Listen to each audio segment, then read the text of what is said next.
Ɲɛnaminimafɛnw kɛlɛli ye Mali jamana yɛrɛ ka haminakoba dɔ ye. O siratigɛ la wulikajɔ caman bɛ senna yaasa ka se ka fɛn min ye dankari ni yɛrɛ sisimafɛnw ani kiribikiribifɛnw na. Cakɛda caman kɔni olu ye a kɛ haminakoba ye, i n'a fɔ fɛn min bɛ tali kɛ ORTM ni o yɛrɛ ka bolofara min CND, olu ni u jɛɲɔgɔnjɛkulu u ye u bolo fara ɲɔgɔn kan yaasa ka se ka kiribikiribimafɛnw yɛrɛ kɛlɛli cogoyala don yɛrɛ kɔni k'o ɲɛnamaya. O yɛrɛ kɔni ɲɛnamayali sen fɛ an b'aw ladɔnniya k'a fɔ ko u ye laseli caman kɛ a ko kɛnɛ kan ka kɛɲɛ ni drogue yɛrɛ kɛlɛli yɛrɛ taabolow ye. An ka jɛ ka nin laseli lamɛn. An y'a ye an ka armée wele bila denmisɛnninw ma kɔsan na a texte la mɔgɔ caman recalé la parce que ko drogue b'u jeli la et depuis alerte kɛra fɔ jamana ɲɛmɔgɔ yɛrɛ initiative ta ka drogue kɛlɛli kɛ kɛlɛba dɔ ye commission sigira kama. Donc an y'a ye an ka mission de tous les jours kɔnɔna la an fana bɛ se ka mun kɛ ka nin hakilina nin dɛmɛ ORTM à travers la chaîne 2 qui est la radio des jeunes. Donc an tun bɛ to ka bɔ ka taa quartier kɔnɔ ko chaîne 2 chez vous an ka o masala dɔ delila ka bɔ a kan mais an y'a ye an ma kuma ka wasa mais a don a ye mɔgɔ caman intéressé hali minnu bɛ tɛmɛ u jɔ mɔgɔ caman da don a la a dɔw la hali expatrié dɔw kun ka jɛkulu kun b'an kɛrɛfɛ baara la olu bɛɛ nana olu de nana donc on s'est dit an bɛ se ka mun de kɛ halisa ka dɔ fara baara nin yanga kan an b'a dɔn denmisɛnninw bɛ musique lamɛn kosɛbɛ fête de la musique don nana se donc an y'a ŋaniya depuis salon n ko mun na an tɛ fête de la musique an t'a message kɛ drogue ye o fana la commission nana ye k'a fɔ don dɔ fana bɛ yen drogue kɛlɛli don ye tile 5 dɔrɔn de b'u ni ɲɔgɔn cɛ donc an y'a essayé k'a bɛɛ fara ɲɔgɔn kan k'a kɛ fête kelen mais au delà de la fête fɛn nin ye welewelebila de ye fɛn nin ye ka impact dɔ de kɛ pour que drogue ni ɲɛnaminimafɛnw tali ka se ka ban denmisɛnninw fan fɛ n'o kɛra CND y'a jɔyɔrɔ fa ORTM y'a jɔyɔrɔ fa jamana kɔnɔ. Ka kɛɲɛ ni sifinw yɛrɛ ka wulikajɔw ye olu fɛnɛ ka ɲɛma ni o bɛ tali kɛ Conseil national de CNJ kɔnɔna na an b'aw ladɔnniya k'a fɔ ko olu fɛnɛ ma to kɔ a ko kɛnɛ kan. Olu kun ye fɛn min ye wulikajɔ kɛ yaasa ka u haminako di nin koɲɛ ninnu bɛɛ lajɛlen kan. An ka jɛ ka nin yɛrɛ kɛnɛ kɔnɔna na sa fɛn min ye CNJ yɛrɛ ɲɛmaaba yɛrɛ an ka jɛ k'a ka laseli lamɛn. An bɛ chaîne 2 fo wali hakilina la ani an ka minisiriso min sɔnna k'u fara kan ani mɔgɔ minnu bɛɛ lajɛlen ka baara bɛnnen drogue kɛlɛli kan ale ni an ka activité an ka jeune artistes ni ani silamɛsu ni silamɛw ye k'a yira k'a fɔ nin don kɛrɛnkɛrɛnniyalen don ka bɛn fɛn fɛn de drogue kɛlɛli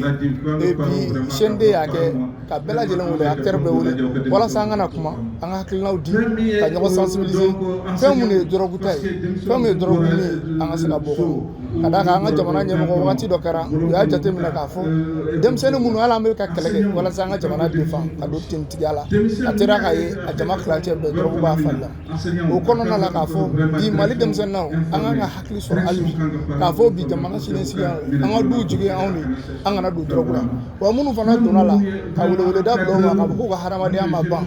ka d'a kan yɔrɔ dɔw sigilen don ni olu bɛ yen walasa k'u dɛmɛ u bɛ se ka bɔ a kɔnɔ ten mais i tɛ bɔ drogue min na tant que n'a ma diya i yɛrɛ ye o de la anw fana ka jɛkulu kɔnɔna la Mali fan tan naani bɛɛ lajɛlen na an bɛ misaliya di ka sensibilisation kɛ ka information di walasa denmisɛnninw u ka sɔn ka n'u yɛrɛ di walasa u ka dépister u dɛmɛ walasa u bɛ se ka bɔ a kɔnɔ. Minisiriso min ka ca ɲɛsinnen don sifinnakaw ani farikolo ɲɛnajɛ yɛrɛ kɔni yiriwalima ka jamana kɔnɔ u ka laseliden kɔni o ye a jira k'a fɔ ko u kɔni ka haminakoba ye fɛn min ye ko o ye ka kiribikiribimafɛnw kɛlɛ ka bɔ an ka jamana kɔnɔ ani kɛrɛnkɛrɛnnenya la sifinnakaw yɛrɛ kɔni ka mini ani walima tali yɛrɛ ka ɲɛsin ni kiribikiribimafɛnw ma u bɛ se ka sigi o la cogoya mun na ani ka se ka kundalafandi sifinnakaw ma an ka jamana kɔnɔ. Donc ko mun b'a to dɔw b'a mi parce que u b'a fɔ ko u b'u fɛ ka vraiment u b'u fɛ kɛ tiɲɛ dɔw b'a mi parce que u b'a fɔ ko u b'u examen na donc u b'u leçon ta pour que u ka vraiment u ka kɛ dɔw b'a ta pour que u ka taa u ka kɛ cɛ farinw ye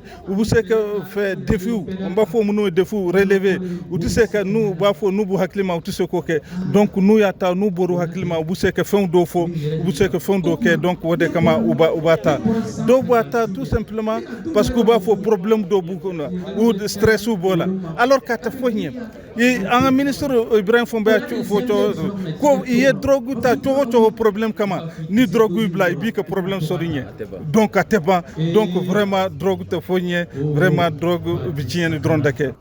ni don kɛrɛnkɛrɛnnen min ni a yɛrɛ kɔni ɲɛnamayala CND ani a jɛɲɔgɔnw fɛ ka ɲɛsin fɛn min ye kiribikiribimafɛnw yɛrɛ ni o ye drɔgumafɛnw ye olu tali yɛrɛ kɛlɛli ma an b'aw ladɔnya k'a fɔ ko a kɔni ma kɛ basi min ni a n'a dɛsɛra bawo jama kɔni bɔra yaasa ka na jateminɛ kɔni kɛ ani fɛn min ye laseli minnu kɛra ka ɲɛsin fɛn min ye drɔgu kɛlɛli ma olu bɛɛ lajɛlen bɛ se ka tata sɔrɔ o la cogoya mun na k'aw ladɔnya k'a fɔ ko artisiw tun bɛ a ko kɛnɛ kan a yɛrɛ don yɛrɛ kɔni o bɛnna ni fɛn min ye misigi yɛrɛ kɔni ɲɛnamayali don ye an ka jamana kɔnɔ ni a min ni o kɔni kɛra nisɔndiyaba ye fɛn min ye artisiw bolo ani fo ka taa se an ka jamana yɛrɛ kɔnɔ yan sa maa minnu ni o ye sifinw ye olu yɛrɛ bolo.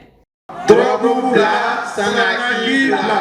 drogu bila Sanaki bila,